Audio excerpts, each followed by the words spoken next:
So good morning, y'all. I'm here to share a little tip that I learned recently with freeze drying. So I'm new to the freeze drying community. Hey, y'all, welcome, thank you. But anyhow, so as you see this chamber right here, right? See this circle right here. The outside is where the ice builds up when it's freezing. And of course, you can see it's not that much of space ice can really build up.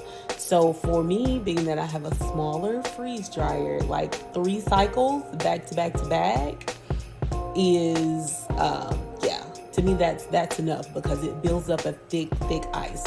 But what I learned was, because of a mistake I made, after freeze drying it and running those 3 cycles, because it had so much ice, and it's pressure sealed, but it's not really leak proof.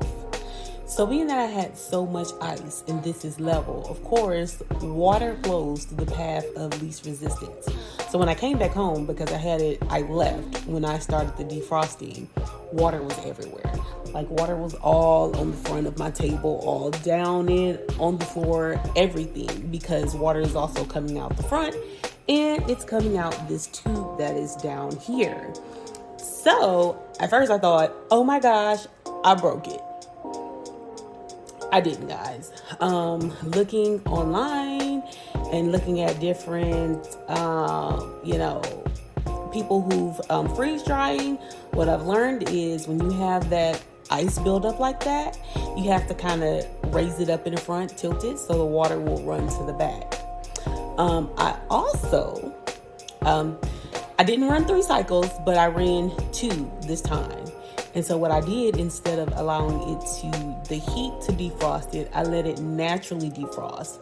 And it still had a good buildup of ice, but when I let it naturally defrost, I had no problems. I didn't have no leaks or anything. And like I said, it still had a good amount of ice in it, in the front or whatever. So I was for sure it was going to leak out the front. But when I let it naturally defrost, which of course everything is not melting at one time. It's kind of slowly melting.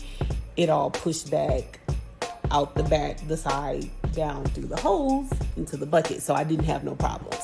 So if you're interested in, freeze drying, you're still looking into it, that's just one thing to kind of look out for. I don't know if it's the same 3 cycles for a medium or a large freeze dryer because I don't have one day. But that's just something to be aware of, that once the ice build up and you melt it, at once within the freeze dryer, it has the potential to come out the front of the freeze dryer and make a mess. Anyways, I hope that helps and have a wonderful day.